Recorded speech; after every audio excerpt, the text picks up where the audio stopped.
Remember back in the 1990s when James Bond was tooling about in BMWs? He had a Z3, a Z8, and even a 7 Series, all packed with the finest technology Q Branch could cram into them. Sadly, he never had one of these, an E46 3 Series, which is a shame because I reckon this is one of BMW's finest moments. Thankfully, our friends at eBay have stepped in to right that wrong by fitting this delightful 2005 330Ci with some sneaky modern tech. Now, I'm not talking about Stinger missiles hiding behind the headlights or bulletproof windows, and I certainly can't drive this thing from my phone, but what they've done is modernise this rapidly appreciating classic with some technology designed to make my life as a driver much easier. So, I'm going to take it for a razz and show you what they've done to it.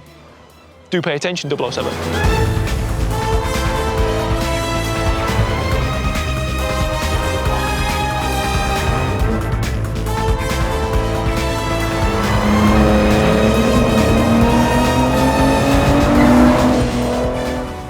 But before I get stuck into the tech, let me tell you a little bit more about the car. So it's a facelifted 330Ci from 2005, and it's a brilliant yet relatively affordable modern classic.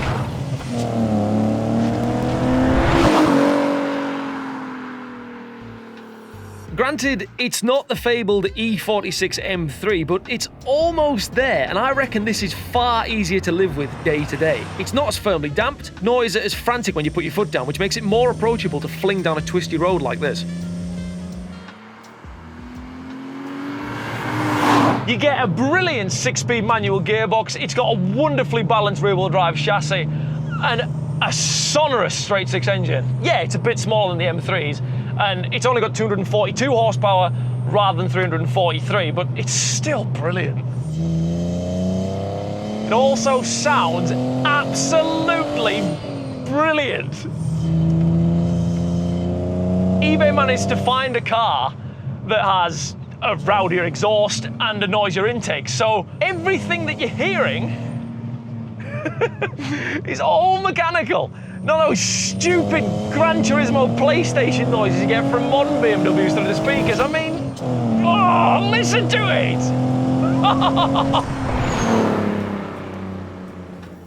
eBay paid about $9,000 for this pristine 330Ci, but if you're not fussy about spec, you can pick up a ropey E46 for as little as 1,500 quid. So if you're looking for an interesting project, this is a bit of a bargain. The drawback of buying a car from 2005 is that the technology is about as cutting edge as a prison-issued steak knife. I mean, as standard, these things came with a CD player and some reversing sensors, and that's about it. You could have BMW's optional sat-nav system, but to be honest with you, it's completely outdated now. I mean, it's neither use nor ornament. In other words, if I ended up getting lost in this 330Ci, I'd either need to pull over and consult my phone, break out an old-fashioned paper map, or find a friendly local and hope they could give me some useful directions. I mean, if only there was a way to have a modern sat-nav in it. Oh, would you look at that? It's got an up-to-date infotainment system in the middle of the dashboard where the CD player used to be. Plus, this one's got wireless Apple CarPlay and Android Auto, just like a 2025 BMW. Handy. That means I've got access to navigation apps like Waze, and I can stream music, podcasts, and even audiobooks. It's also been styled to look like a factory BMW head unit, right down to the orange backlighting for the buttons. In fact, I didn't even notice it had been changed when I first jumped into the car. I don't need to worry about the screen draining my phone battery either, because this 330Ci has a built-in USB charger here, and I would much rather have that than one of the half-baked wireless phone chargers that some modern cars come with. I mean, the one in my old Mini Cooper S long-termer just seemed to flame roast my phone for an extra percentage point of battery. It was useless. If that wasn't enough, eBay has even upgraded the audio system. I've now got new speakers in the doors and even a subwoofer in the boot. So now you can hear Geezer Butler's bass lines from the next county. Here's another interesting feature. It's a head-up display on the dashboard here that projects the car's speed onto the windscreen. If I'm being honest, it's not my favourite feature because this reflective strip required to make it work kind of gets in the way of your eye line a little bit, and it looks a bit cheap. But, you know, taste a funny thing, isn't it? eBay has also thought about how to protect the car. Important considering the rate these 330Ci's are appreciating in value. So, I've got front and rear dash cams. That means if you're involved in an accident that wasn't your fault, you've got some evidence to help back your claim up and get the insurance money that you deserve. Plus, You can hardwire them into the car's battery so that they act a bit like a CCTV system. You've got all-round monitoring. If you're keen to learn more about dashcams, check the description for a link to our explainer page on parkers.co.uk. I've got a few more quality of life features in here as well. So, don't you just hate it when you get to a car park and you find the last space available is between two cars that look like they've been abandoned there by twockers? Well, to try and alleviate that, eBay's fitted this 3 Series with a reversing camera, which means I don't need to keep straining my neck over my shoulder, just look in the centre of the dashboard and reverse it straight into the space.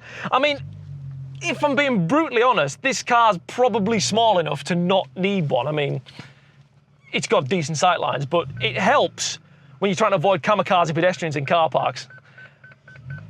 And that camera builds on the 3 Series standard rear parking sensors, which is, you know, great. That was easy. Modernising a car is about much more than just making it comfortable, though. As I keep reiterating, cars like this are getting more desirable as they pass into classic status, and that makes them a target for thieving miscreants.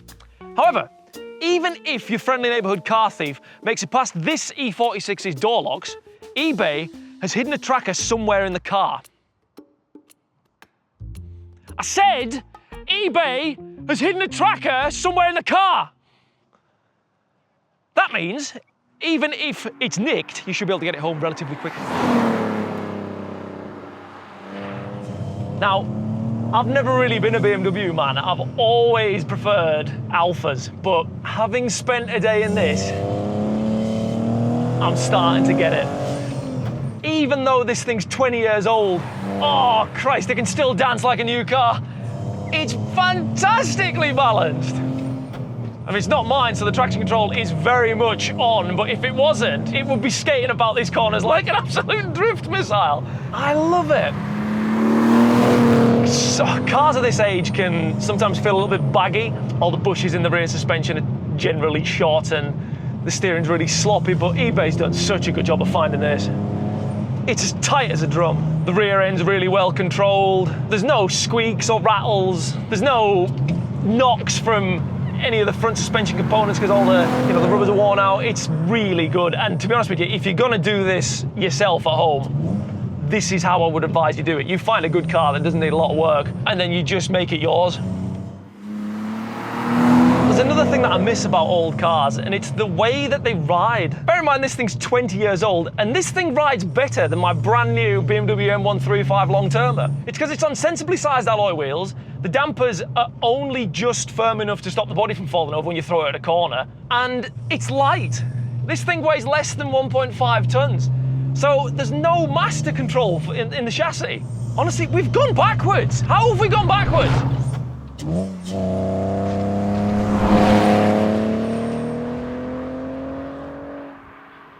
You might be asking yourself why eBay's bothered with all this. I mean, you might think that this car's functioned perfectly well without any of these upgrades for the last 2 decades and that it just doesn't need them. You might also think that modern cars have got too much electrical guff on them anyway, and to be honest, you might have a point. But there's a bigger message here. These additions will make living with this E46 easier for somebody who's grown accustomed to the conveniences of a modern car. It also makes it more appealing to younger drivers. Most kids are blissfully unaware of the fact that we used to carry around boxes of cassettes and paper maps on our rear seats, rather than a magic handheld device containing every song ever and directions to any destination on it. And I doubt they'd be willing to entertain the old ways. If we can swap our throw away and replace mindset for a culture of sympathetic modernisation, we'll be able to continue enjoying great old cars like this well into the future.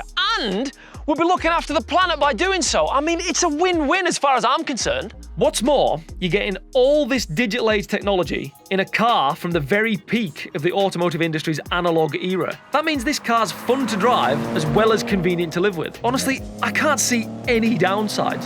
So get out there, buy a modern classic, fit the parts into it that best suit your lifestyle, install them properly so the interior doesn't look like a box of cables, and then enjoy it.